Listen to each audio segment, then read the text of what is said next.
sebenarnya dalam Islam kan tidak menutup kemungkinan untuk ta'aruf kan. Oh iya. Ya kan, kenali calon pasangan lah ya, bukan pasangan. Calon pasangan itu lebih dekat. Belajar komunikasi dari situ. Oke. Jadi berarti itu juga maksudnya sebelum menikah pun itu harus dikomunikasikan ya Pak ya?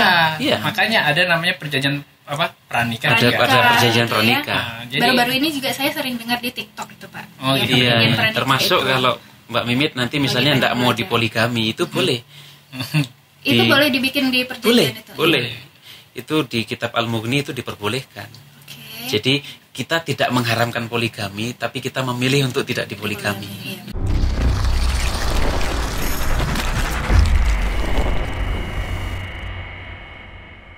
Makanya saya sering katakan salah satu ciri keluarga sakinah itu kalau kita pergi keluar itu yang terpikir adalah kapan kita pulang. Oh iya. Karena banyak orang itu gini, aduh saya tidak nyaman ada istri saya, itu ciri-ciri nggak sakinah itu. Iya kan, banyak kan orang itu justru nyaman kalau nggak ada istrinya.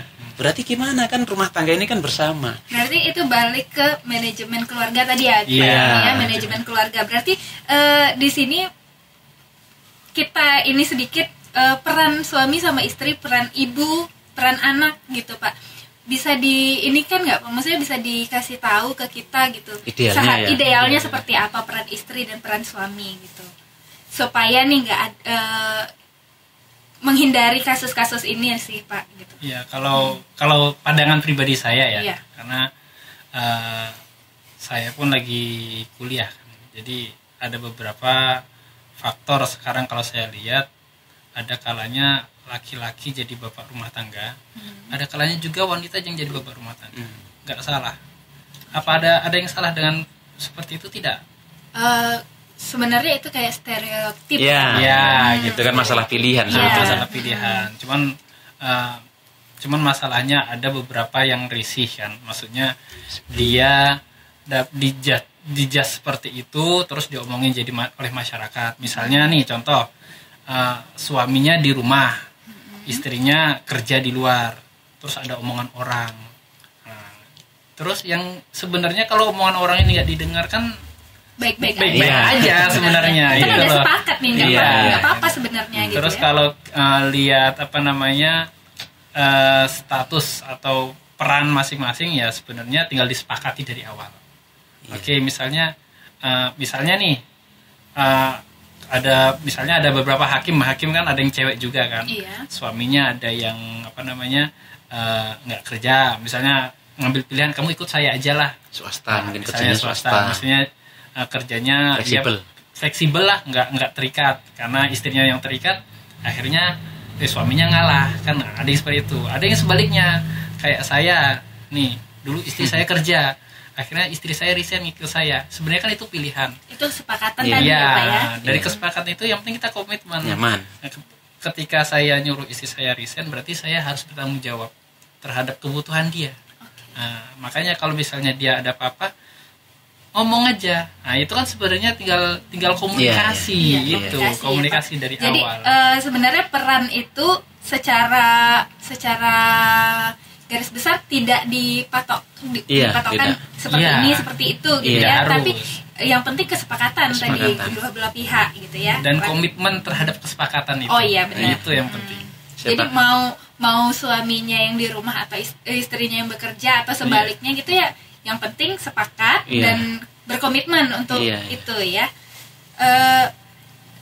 Kita ke sebelum ini udah perceraian gitu. Mimit sendiri kan belum menikah nih Pak.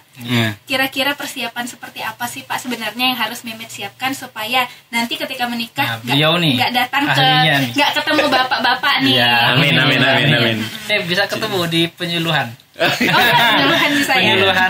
Kebetulan kami ada kerjasama juga dengan Kemenak sama Dinas Pemberdayaan Perempuan itu kan, penyuluhan kursus pranikah kemarin di KUA Bunguran Timur. Ya kalau ketemu di situ boleh lah ya. Jangan di kantor. Saya jangan ke pengadilan. Amin.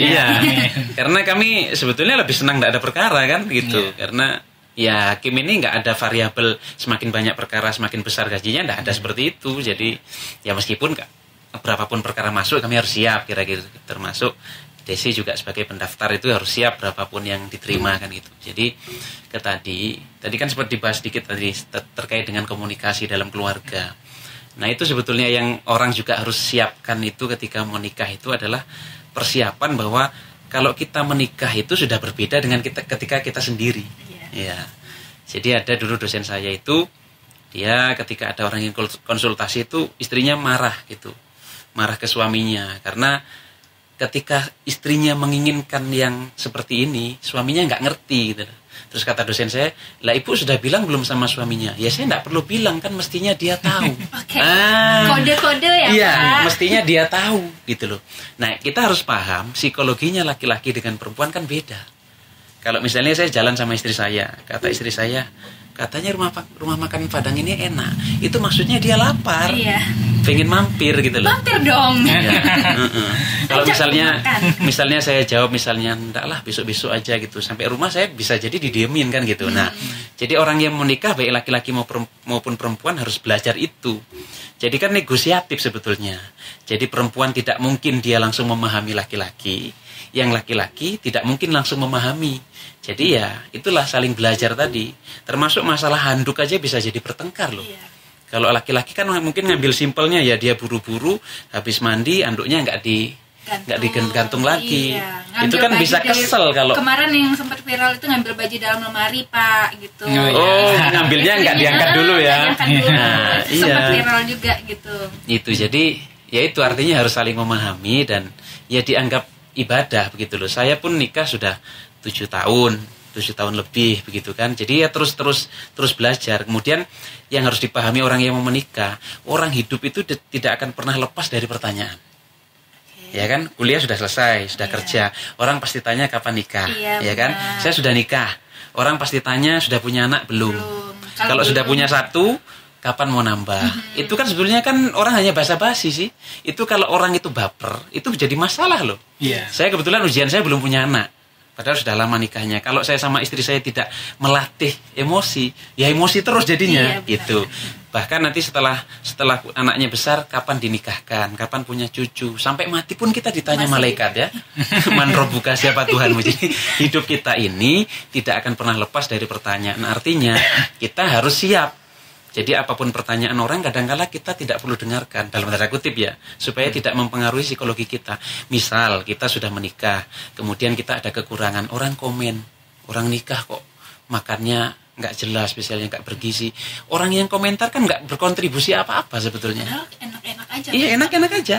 Gitu seperti yang Pak Hilmi sampaikan tadi, negosiasi peran tadi. Ya kalau dia nyaman rumah tangga dia kan. Makanya kadang saya menghargai ketika ada saksi yang dihadirkan di persidangan, ketika kita tanya yang jadi masalah rumah tangga, yang kan orang itu kalau mau cerai kan harus ada saksinya, yang saksi tahu mengetahui tentang kondisi rumah tangganya. Ketika memang tidak tahu, saya nggak bisa maksa, karena memang orang itu biasanya akan menampakkan sisi baik di hadapan orang lain kan gitu. Kalau bertengkar kan nggak mungkin rame-rame, pasti dalam kamar kan gitu kan. Nah kira-kira gitu. Jadi hal-hal seperti itu perlu dipahami, masalah komunikasi tadi, kemudian yaitu tadi kadangkala memang kita harus menjadi diri kita sendiri. Dan terakhir, itu kalau misalnya kita itu nikah, jangan paksakan pasangan hidup kita menjadi 100% yang kita inginkan. Itu problem. Karena saya pun kalau dipaksa istri saya menjadi 100% yang dia inginkan, saya enggak mau lah pastinya. Biarkan pasangan hidup kita itu ada kalanya menjadi dirinya sendiri. Tapi ada value-value yang disepakati bersama. Asal nggak keluar dari koridor syariah. Misalnya kalau dia kita setujui dia nggak sholat, nah ini sudah keterlaluan. Tapi kalau hanya misalnya dia maunya ngecat rambutnya kuning misalnya, kita maunya merah, ya sudahlah ngalah lah, yang penting dia senang, kira-kira gitu. Yang penting sama-sama dicat kan, kira-kira gitu. Mungkin Pak Ilmi ada pengalaman lain. Kalau saya sih soal persiapan menikah ya, intinya siap secara psikis. Karena secara mental ya Pak? Ya, karena pengalaman pribadi nih, apa kalau orang Jawa bilang jeglek jet lag itu timbang dari kesini terus langsung turun gitu loh. Terlalu jauh ini gapnya memang karena saya merasa awalnya bebaskan saya kan namanya juga laki-laki, dan saya sempat kuliah di Jogja, kuliah di Malang ya kan. Nah, punya teman banyak, sering tidur di kosan kawan, nongkrong sana sini. Ketika saya udah menikah, oh aku harus ingat aku punya istri nih di rumah, jangan sampai aku nongkrong di luar lupa sama orang yang di rumah. Bisa-bisa kasur yang di depan rumah kan seperti itu kan. Nah jadi intinya ya awal transisi itu memang ada. Saya awalnya gitu sempat ya, namanya rumah tangga juga ada sempat berantem, dan rumah tangga awal-awal itu ujian sekali, apalagi yang masih muda ya, apalagi yang suka bergaul punya teman banyak, itu pasti ujian sekali. Berat. Yang biasanya kita nongkrong sana nongkrong sini ternyata harus berkeluarga. Ya itu masa-masa transisi itulah yang berbahaya sebenarnya menurut saya ya. Makanya tidak heran ada yang nikahnya cuman baru kemarin kok sekarang udah cerai. Nah, karena saya ngalamin, tapi alhamdulillah nggak sampai cerai ya. Amin. Dan berarti Bapak udah siap secara mental ya, berarti kemarin itu. Ya, alhamdulillah ya. Jadi memang secara mental harus disiapkan gitu, bekal agamanya juga ya Pak betul, iya. Ya itu tadi bahwa orang yang kepalanya beda sama kita itu nggak bisa kita paksakan untuk sama gitu ya. Jadi betul. Kita harus memaklumi itu. Gitu. Sebenarnya dalam Islam kan tidak menutup kemungkinan untuk ta'aruf kan. Oh iya. Ya kan, kenali calon pasangan lah ya, bukan pasangan. Calon pasangan itu lebih dekat. Belajar komunikasi dari situ. Oke. Jadi berarti itu juga maksudnya sebelum menikah pun itu harus dikomunikasikan ya Pak ya? Iya. Makanya ada namanya perjanjian pranikah. Ada perjanjian pranikah. Ya. Baru-baru ini juga saya sering dengar di TikTok itu Pak. Oh iya. Termasuk itu. Kalau Mbak Mimit nanti misalnya tidak mau dipoligami itu boleh. Itu boleh dibikin di perjanjian itu. Boleh. Itu di kitab Al-Mughni itu diperbolehkan. Jadi kita tidak mengharamkan poligami, tapi kita memilih untuk tidak dipoligami.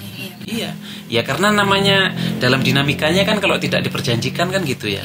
Jadi saya tidak melarang orang poligami, silahkan. Kemudian ada perkara sepanjang memenuhi syarat kita kabulkan. Tapi ketika seorang perempuan memang dia memilih untuk tidak mau dipoligami, itu termasuk yang boleh diperjanjikan begitu loh. Berarti perjanjian pranikah ini juga penting nggak sih Pak sebenarnya? Sebetulnya harusnya plus minus sih. Jadi kalau memang dirasa itu bagian daripada cara kita untuk membangun rumah tangga supaya lebih nyaman, silahkan. Tapi kalau misalnya daripada nanti dibicarakan di awal jadi konflik, nggak usah dibicarakan, yang penting sama-sama memahami juga oke, silahkan. Tapi ketika memang itu dilaksanakan ada masalah, termasuk itu tadi. Itu kan itu loh film Azam sama Anak Altofonisa dulu itu kan, yang Nabi itu kan ada itu ketika cinta bertasbih itu gitu. Jadi ya itu tadi karena berat kan, artinya ya saya pernah itu ceramah itu membahas masalah poligami, langsung ibu-ibu tuh langsung protes saya langsung beralih ke topik yang jauh dari poligami kira-kira gitu. Tapi konteksnya tadi masalah perjanjian pranikah tadi. Tapi kalau misal dan itu kalau orang nikah itu ada sigot tali talak. Ada itu yang diucapkan itu setelah saya terima nikahnya dan kawinnya sah, itu mestinya dibaca itu tali talak itu. Kalau saya meninggalkan istri saya 2 tahun, tidak menafkahi selama 3 bulan, kemudian menyakiti jasmani istri saya atau tidak memperdulikan selama 6 bulan, saya siap untuk digugat di pengadilan agama dengan iwat Rp10.000. Nah, itu juga termasuk perjanjian itu. Jadi sewaktu-waktu suaminya melanggar itu bisa diajukan oleh istrinya ke pengadilan. Itu berarti itu juga salah satu kayak perjanjian pranikah itu kembali ke pilihan ya. Iya, pilihan gitu. Jadi kalau saran saya, maksudnya ini kan terkait perjanjian pranikah. Intinya kalau saya sih lebih condong kepada kenali pasanganmu sebelum menikah. Jadi buka mata selebar-lebarnya. Maya tadi sampai disampaikan Pak Samsul. Jadi kenali karakter dia, komitmen dia ketika dia buat janji misalnya, terus keluarganya dia bagaimana. Makanya dalam Islam itu kan disuruh lihat kan nasabnya bagaimana, ya kan, terus ibadahnya bagaimana. Jadi kenali dari situ aja. Kalau orang ibadahnya rajin, husnuzon lah maksudnya ya, kemungkinan besar apapun yang diperbuat juga baik gitu loh. Pasti dia bertanggung jawab. Tapi kalau hanya kita memandang dari finansial, orang ini kaya, oke, secara komunikasi bagus. Ternyata ketika berumah tangga, dia punya cewek lain, suka main wanita lain dan sebagainya, kan banyak macam. Jadi saran saya bagi siapapun pemuda yang mau menikah itu lihat pasangan secara lebar-lebar lah bahasanya. Karena mohon maaf, perceraian itu sesuatu yang menghantui saya pribadi. Serius, itu Karena Ada istrinya di luar. ya. Saya tuh gini, tadi mohon maaf, tadi sebelum kesini saya kan ke pom bensin, Iya. ya kan. Ada ibu-ibu gendong anaknya, manggil orang yang ngisi bensin, masih muda nih, ibu-ibu masih muda, umur sekitar 23-an lah, gendong anak. Manggil yang pom bensin itu yang. Oke. Nah, terus anaknya manggil yang pom bensin itu om. Oh gitu. Secara logika apa? Ada Terus sesuatu ya. Ada sesuatu kan. Jangan panggil om, panggil ayah. Oh gitu. Disitulah ya. saya sebenarnya mohon maaf. Ya walaupun tapi saya sedih. Apalagi menurut saya ya dari penampilannya juga maksudnya Mestinya nggak seperti itu nggak ya. seperti itu kan begitu. Oh, berarti dia belum tentu mendapatkan pasangan yang lebih baik daripada pasangan sebelumnya. Oke. Gitu. Ya saya nggak kenal siapa ya, yang jelas di jalan siapa. Iya. Kalau melihat ini ya itulah maksudnya Iya, aspirasi ini pribadi dia. saya. Iya, tapi nggak usah disebutkan pom bensin yang mana ya. Iya. Biar Tapi ketahuan nanti nih. mengarah. Nanti ingat lagi tadi ketemu. Oh, berarti itu yang saya ketemu. Iya, iya. Ceritain di podcast. Saya diingatkan ini. Gitu. Ada pesan-pesan Pak yang mau disampaikan ke Ya. kawan-kawan iMpod? Oke, jadi kayak tema kita tadi kan, ketahanan keluarga di masa pandemi COVID-19 ini sebetulnya kan pandemi ini kan sifatnya kan tentatif, kita Iya. nggak tahu tiba-tiba kok ada terus sampai kapan juga nggak tahu. Tapi sebetulnya dalam keluarga itu pasti pandemi yang lain itu akan selalu ada, ya kan? Orang ketiga diuji dengan pekerjaan, di PHK itu kan tidak harus karena COVID, dengan alasan lain juga bisa. Iya. Iya, kemudian ternyata kita dibatasi oleh beberapa hal yang membuat kita tidak bebas, itu juga pandemi dalam keluarga juga dalam tanda kutip. Artinya orang berkeluarga itu akan terus ada ujian-ujian. Orang kuliah juga selalu ujian kan, dari semesteran, dari skripsi ditolak terus Iya, dan benar. seterusnya sampai wisuda tidak bisa karena pandemi juga. Jadi ujian-ujian itu pasti akan terus ada. Makanya disebutkan bahwa dunia itu adalah tempatnya ujian-ujian.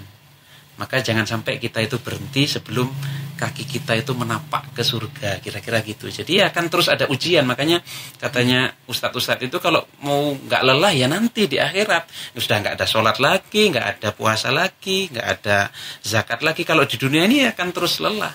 Fa'idha farogta fangsob wa ila rabbika farghab. Kalau selesai satu pekerjaan pasti ada pekerjaan lain. Kadang-kadang di saat mengerjakan satu pekerjaan aja ada pekerjaan lain. Malah datang lain. Ya artinya terus siap aja. Makanya sebetulnya kita kayak ngobrol, diskusi segala macam itu kan bentuk daripada kita mensyukuri nikmat Allah. Kan gitu. Daripada kita misalnya ngobrol yang gak bermanfaat, sepanjang kita masih bisa ngobrol yang bermanfaat itu berarti nikmat. Iya. Kan gitu. Jadi sepanjang pandemi ini kita bisa ambil hikmahnya, melatih kesabaran kita. Mungkin ada dosa-dosa kita yang tidak bisa terampuni kecuali dengan ujian pandemi ini, kan berarti harus kita syukuri juga. Iya, benar, Pak. Jadi saya memotivasi siapapun yang menikah disiapkan dengan sebaik mungkin. Dan ketika sudah memasuki gerbang pernikahan, jangan jadikan pernikahan itu sebagai tujuan. Nikah itu juga proses yang panjang dan ibadah seumur hidup. Iya, benar. Maka ada seorang ulama itu dikisahkan malamnya istrinya meninggal, besok dia sudah nikah. Itu bukan karena dia tak cinta dengan istrinya yang meninggal, tapi dia tak mau kalau dia nanti meninggal dalam keadaan sedang sendiri atau menduda. Karena orang yang menikah itu sholatnya lebih besar pahalanya daripada yang belum. Nah ini biar termotivasi ya, Desi juga ya. Jadi insya Allah itu, jadi ujian-ujian itu pasti datang, tapi itulah kesabaran. Kemudian kan kalau kata Ustaz Salim Afilah itu, jadi kalau kita sukses tapi kita gagal menyikapi kesuksesan kita, itu musibah. Lebih baik kita gagal tapi kita berhasil menyikapi kegagalan itu. Kita. Nah, itu. Mungkin Pak Helmi ada yang mau disampaikan buat kawan-kawan iMpod? Kalau saya sih intinya ingin menyampaikan perceraian itu bukan suatu penyelesaian. Ya. Karena apa? Karena nanti misalnya kayak saya tadi aja ngelihat seorang anak yang dipaksakan manggil orang lain tuh ayah aja sedih. Iya. Ya kan? Belum lagi kebayang nanti anak ini akan menyotoh orang tuanya. Jadi sebenarnya kalau secara kecil keluarga itu kan miniatur negara kan. Kalau mau lihat negara ini bagus, perbaikilah keluarga masyarakat di sini. Dengan cara apa? Dengan mematangkan diri sebelum menikah. orang tua harus berperan dalam menjaga anak biar tidak terjadi pernikahan dini. Kebanyakan kan seperti itu. Orang tua sibuk Pak, alasannya saya sibuk nyari uang, kerja sebagainya. Padahal itu kan masalah dunia. Masalah anak itu titipan Allah kan gitu. Iya. Padahal masalah ekonomi itu udah pasti dijamin sama yang kuasa, bahasanya gitulah.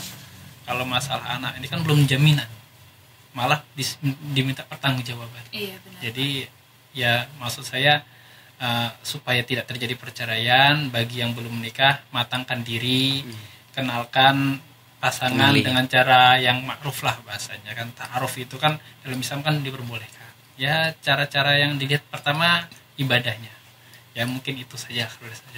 Terima kasih Bapak-bapak Sama-sama. sudah datang ke iPod, sudah sharing.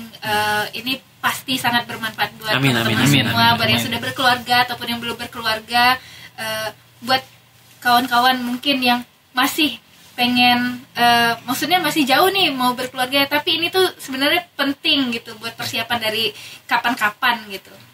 Ya. Terima kasih Pak sekali lagi Sama-sama. sudah datang ke iPod. Sehat selalu. Amin, amin, amin, amin. Jangan sampai ketemu di pengadilan ya Pak saya. Iya. Kita ketemu di ini semua ya. aja di KUA. Ketemu di Ketemu, KUA iya. Dalam sosialisasi. untuk Sosialisasi. kursus pranikah Kursus boleh. pranikah, ya. Atau saya diundang untuk menghadiri pernikahannya juga boleh. Untuk khutbah nikah ya. Untuk makan-makan. Terima kasih Iya, kawan-kawan iya. iPod. Sampai ketemu lagi. Assalamualaikum. Salam.